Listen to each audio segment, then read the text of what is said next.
رات کے 2 بجے ٹھنڈا پانی پھینکا جاتا ہے، یعنی برف والا پانی پھینکا جاتا ہے۔ مہرنگ بلوچ سوال کرنا جانتی ہیں، جواب دینا جانتی ہیں، پولیس کیا موقف اپناتی ہے، پولیس کیا کہتی ہے، وہ آپ کے سامنے رکھ دیتا ہوں۔ ناظرین، زعیم لغاری آپ سے مخاطب ہوں، آپ دیکھ رہے ہیں کھل کے بول۔ ناظرین، کل اسلام آباد پولیس نے ایک آپریشن کیا ہے، کچھ لوگوں کے اوپر پولیس رات کو 2 بجے، یعنی کہ ایک تو شدید سردی، مائنس میں ٹمپریچر ہے، اور پولیس چڑھ دوڑتی ہے، اور ان لوگوں پر جو بلوچستان سے پروٹیسٹ کرنے آئے ہوئے ہیں۔ اس میں کافی نوجوان بھی موجود ہیں، لیکن شدید سردی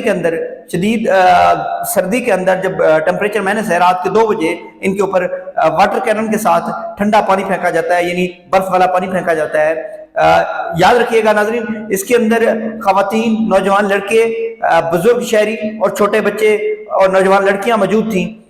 یہ لوگ بلوچستان سے آئے تھے، احتجاج کر رہے تھے۔ یہ کوئی انڈیا یا افغانستان سے نہیں آئے تھے، یہ ہمارے بلوچ لوگ تھے، ہمارے ہی صوبے بلوچستان سے آئے ہوئے تھے، جو پاکستان کا سب سے بڑا صوبہ ہے رقبے کے لحاظ سے۔ ان کے اوپر ٹھنڈا برف والا پانی واٹر کینن کے ساتھ پھینکا جاتا ہے رات کے 2 بجے، یعنی کہ اوپر سے ایک شدید سردی ہے، ان پر شدید شیلنگ کی جاتی ہے اور نوجوانوں کو گرفتار کر لیا جاتا ہے۔ خاص طور پر جو ان کو لیڈ کر رہی ہیں مہرنگ بلوچ، جو ان کے لیڈر ہیں، وہ کافی پڑھی لکھی، بریلینٹ، ایجوکیٹڈ اور کانفیڈنٹ لڑکی ہیں، سوال کرنا جانتی ہیں، جواب دینا جانتی ہیں، ٹویٹر کے اوپر کافی ایکٹیو ہیں، اردو جانتی ہیں، انگلش جانتی ہیں، بات کرنا جانتی ہیں۔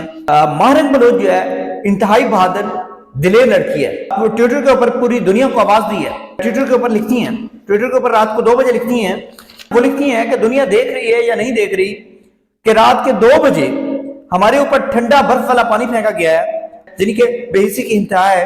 ناظرین، اس کے بعد پولیس کیا موقف اپناتی ہے، پولیس کیا کہتی ہے، وہ آپ کے سامنے رکھ دیتا ہوں۔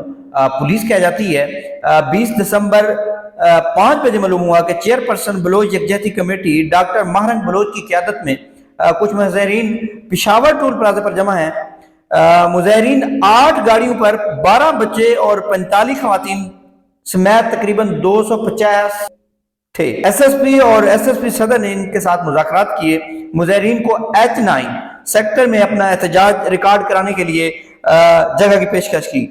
مظاہرین نے اس پیشکش کو قبول کرنے سے انکار کر دیا۔ دوسرے آپشن کے طور پر F9 پارک میں رہنے کی پیشکش بھی کی گئی۔